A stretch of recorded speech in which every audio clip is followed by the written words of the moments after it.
it's RSG up against the hometown Orange Esports. Looking at the composition so far, Orange Esports, they're really going for something unorthodox. The Lilia looks like it will be in the mid lane after all. Exactly. Xavier Gold?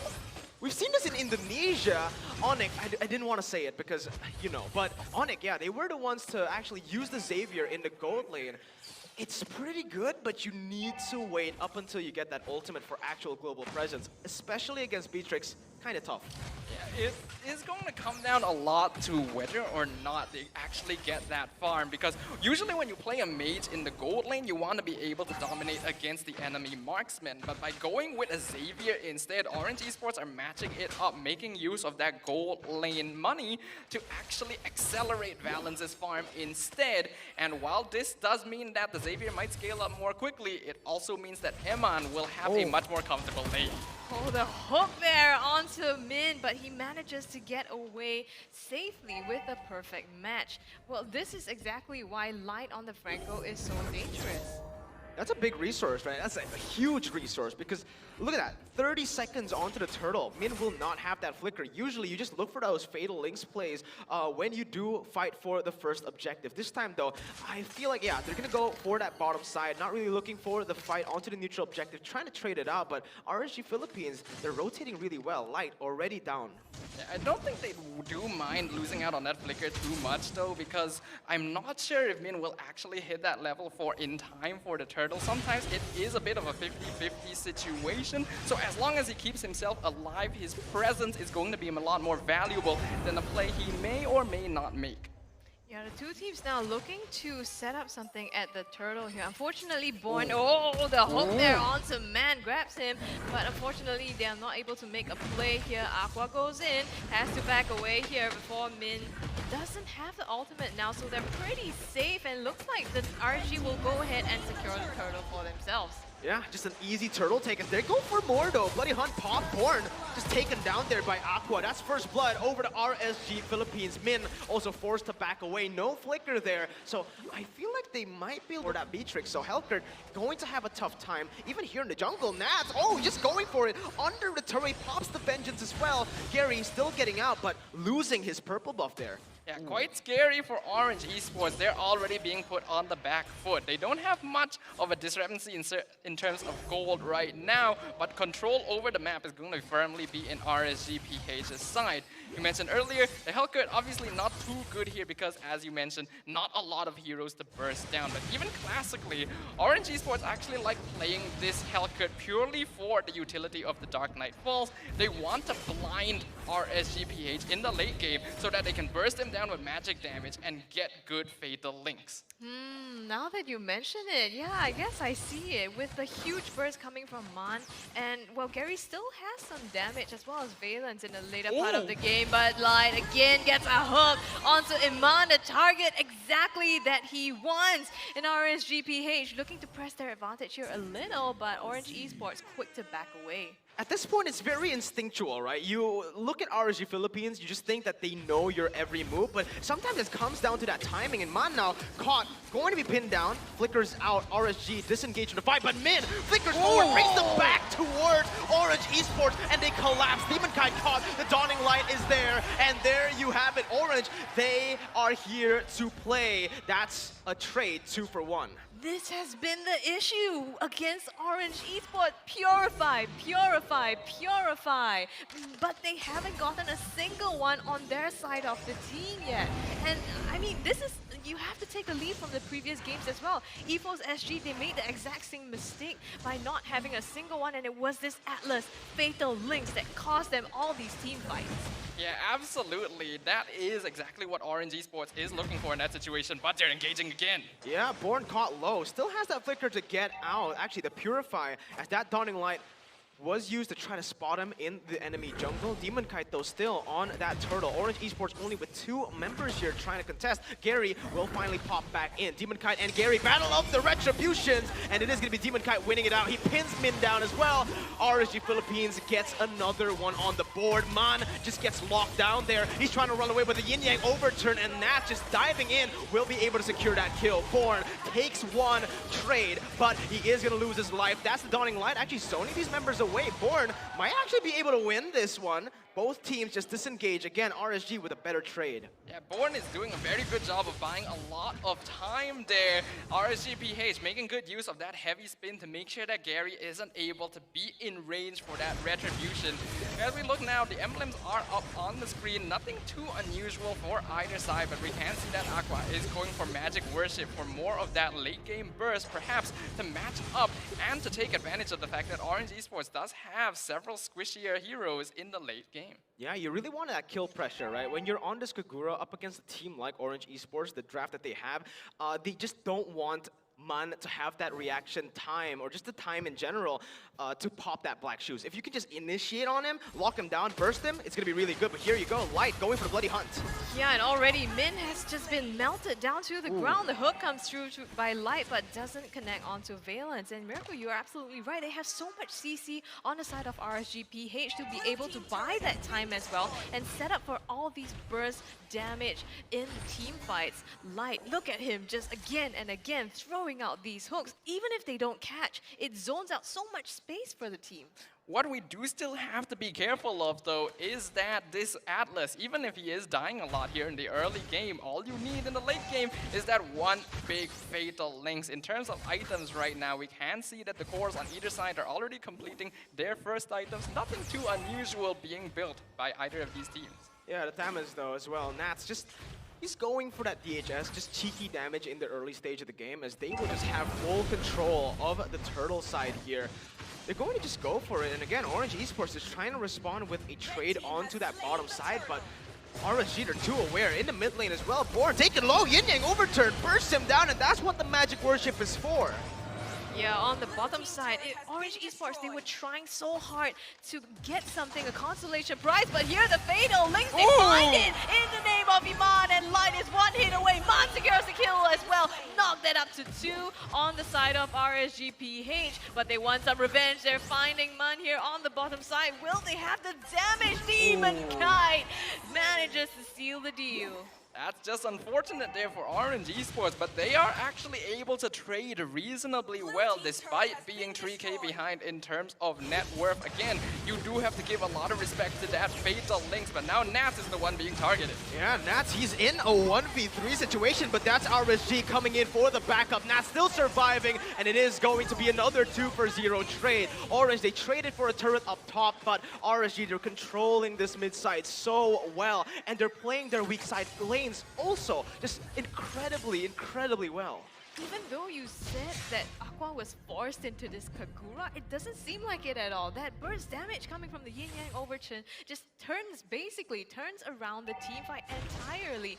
And now, Rsgph, they've stripped so much control of the map, the top and the mid and the bottom side as well. All 3 lanes. It's starting to look really tough for Orange Esports. Yeah, definitely, but we do have to recognize that in the early game, Orange Esports knows that they're probably not going to win out. And if they do, it is just really good for them. Right now, they're not exactly in a guaranteed loss. They are 5k behind, yes, but that is a deficit that can be made up, especially when you consider that they do scale pretty well into the late game with all 3 of these mages. What I am mainly worried about is with most of their damage being magical, it's very easy for Rsgph to itemize against them. Oh, at this point, right, 6,000 gold lead, and again, Light. This is the Franco that you need to be scared of, that you need to respect. The thing is, it's just really hard with the positioning and the instinctive plays that he makes on the map. It's so easy for him to land these hooks. Again, I can't even hit a minion on Franco. That's why it's Light playing in Miracle. That's why it's not me. And right now, Orange Esports, they try to go in for the steal with the Dawning Light, but still Demon Kite too fast on that Retribution, manages to secure the objective. So Orange Esports, they're gonna start facing a Lord coming down one of the lanes, even though they have the that huge shot from the Renner, but even though they have the latest scaling power, our turn to the game. Orange Esports not in the best shape. Yeah, resuming back, RSG Philippines still with the initiative. 7,000 gold lead, Light. Almost just gets Born, but Purify was ready for Born, so he will still be able to get out. But with this Lord now currently marching down that top side, they are playing this really well, actually. That wave manipulation onto the bottom, but Light might get punished here. Dawning Light Oh, No. it comes through, almost gets light there, but just really a little bit of health left. Manages to get out though. I was gonna say you purify one hook, but light has so many others coming your way. But I think that just a little bit overextension on the side of Rsgph. And right now, Gary taking so much damage, has to back out. Min as well. The Lord goes down. They're unable to clear this top inhibited turret for this moment. Good defense by Orange Esports, but you can definitely see that they're being pushed to their last legs. An 8,000 net worth lead for Rsgph already. And you definitely don't want to be in this situation where you're just stuck in your base waiting for farm to come to you, because that's just going to accelerate RSG Philippines farm even further, especially when you consider all. But the game now returns. We can see whether or not Orange Esports can overcome these odds.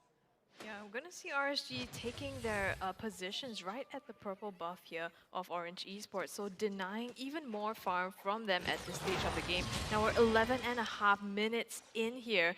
Rsgph, they have a 9k gold lead, but as we said, Orange Esports, what are their odds now with this late game composition?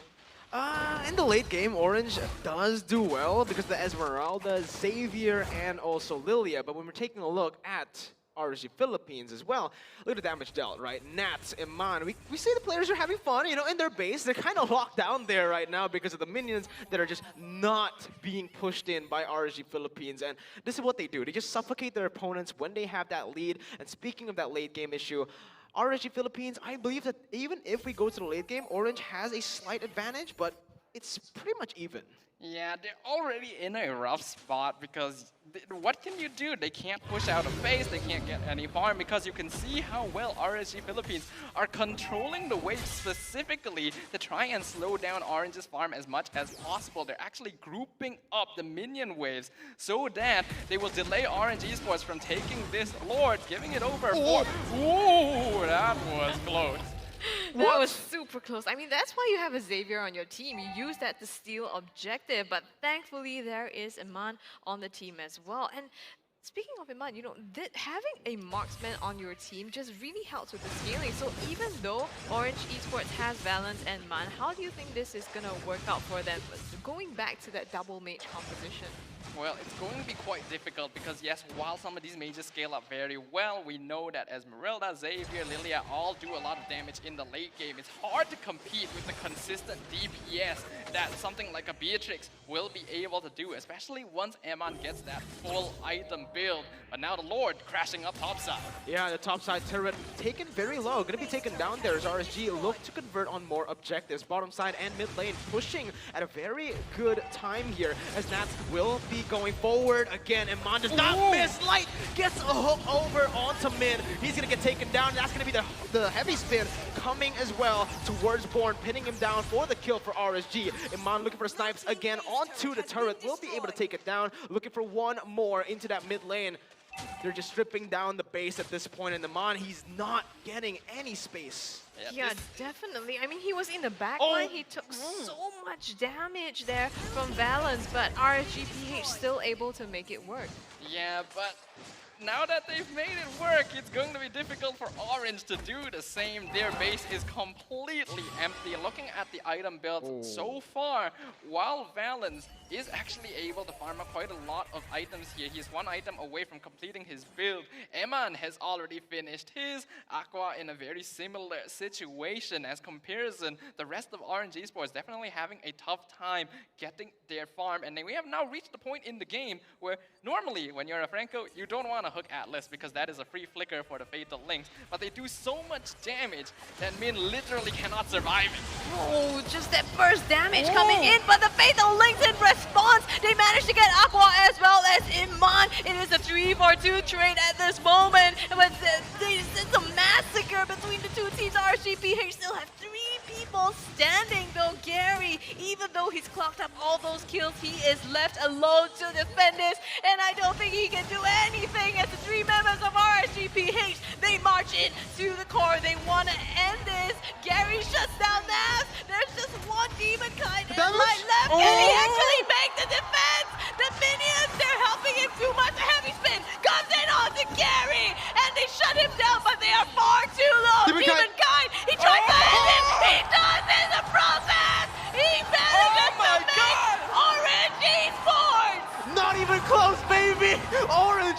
Esports, they do it. They defend the base literally with just 1 HP there left, as they will now have to clear out all the lanes. They can technically use this moment to go over to the Lord. I think they have to at this point, right? Demon Kai spawning in 20 seconds. They just need to make a desperate play, because if they go and just tower defense again, it's not going to happen a second time. MLBB fans, I have literally never seen this before in my ML career. Let's have a look at that instant replay again, because as we can see, this is a 1v3 situation, and RSG Philippines are just trying to take down the Crystal. They think we can just outnumber Orange Esports and take this down, not realizing Gary actually has a bit of damage. Because of that, both Light and Demon Kite have to back it off, but Man comes back just in time. Honestly, if Light had just stayed there, yeah, they would have ended the game. One hit was all they needed to end the game here, but Orange Esports looking for the play. It's going to be Aqua just zoning Gary out. The Dark Knight falls, Gary gets out, and they're actually able to pull back. That's now going in onto Min with Aqua there. Dawning Light connects on the Demon Kite, but it is going to be Min taken down. Demon Kite getting the Lord as well. 2 for 0. RSG, they're looking for the end now. Valence trying to do what he can. Iman is looking for the call. Light! He goes in for the hook. He gets the prio target. Valence is down. Gary is next, and RSG with a double kill onto Iman will take game 1. Oh my goodness, Rsgph, that failed siege there felt like it just fueled their anger, their aggression here, and they came back with a vengeance for a round number 2 siege and managed.